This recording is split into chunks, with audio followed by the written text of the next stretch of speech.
Well, first of all, I must say that we need to congratulate the Ghana Football Association for being able to see this job up until the end.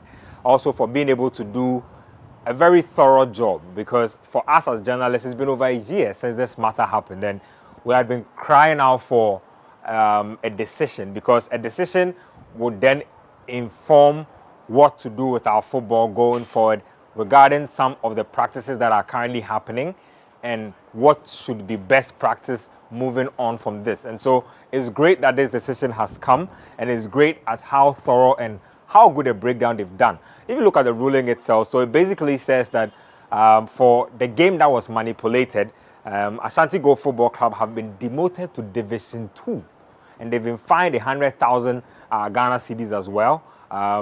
Their CEO and club president have also received bans, I believe, from football activity for 8 years and 10 years respectively. So I think that the sanctions handed down are very much appropriate. The ruling itself was very thorough in how it broke down everything. Evidence presented, the defense of Ashgold, or the supposed defense of Ashgold, and then the GFA itself, going through its evidence and then recommendations. What I will say is that it's sad that one of the more traditional clubs in Ghana football has to see a fate like this, because back in the day when we were growing up, when the league was really prominent, if you mention Hearts of Oak and mention Kotoko, the next automatic name that followed was Ashanti Gold Football Club. And ever since ownership of the team changed, first we heard about fans of the club not being happy with the new ownership and management.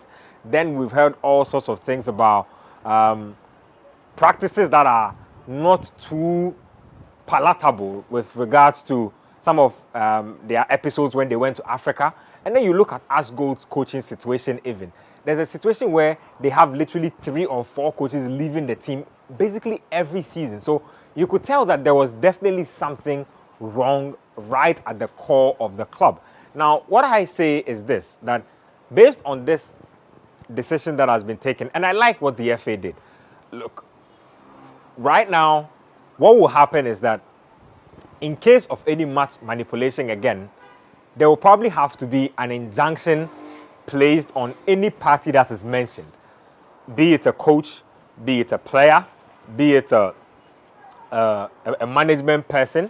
They will have to be injuncted in one way or the other to prevent them from further causing any more harm to the state of the game in the way it is. And then I'm also happy about something I saw in the decision that talked about referees and their responsibility to report dodgy looking situations in matches. I think it's very, very, very important. So for what the decision says, I'm happy.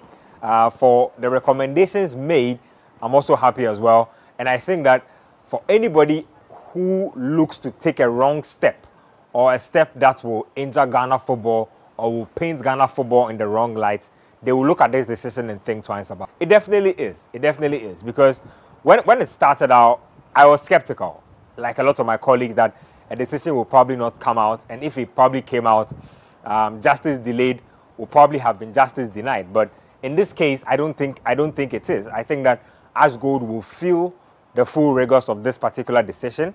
Again, like I mentioned, we have had whispers about practices of this nature within our game, and so it will definitely serve as a deterrent to a lot of guys who have either been involved in this on the unseen side of everybody, or had plans to actually get involved in this. Because think about it, this season you are playing in the top flight, you don't look like a team that's going to be relegated. Next season, all of a sudden, you've been plummeted down deep into Division 2. Guess what? If you've probably made partnership arrangements with feeder clubs outside the country or partner clubs outside the country, if you have player transfers to do, you have, like, it just messes up your whole ecosystem as a football club. And so for Ashanti Gold as a team, I'm sure they are really, really out there in 6s and 7s at the club management or administrative office at this point, trying to figure out what to do. But as far as Ghana football is concerned, as far as preserving the integrity of the game is concerned, I think this is a landmark decision. Of course, they are within their rights to appeal this decision. But if you also look at the decision again, I'm not sure if they have proper grounds to, because the FA in its decision mentioned that based on all the investigations they did, Ashgold did not even conduct a proper internal investigation to ascertain the guilt or the innocence of the parties that were mentioned in the said matter. So that for me was very strange. And again, they sought to poke holes in the case of the prosecution. And so on that tangent, I want to believe that there are certain things that they saw that they think is a loophole or an injustice on their part.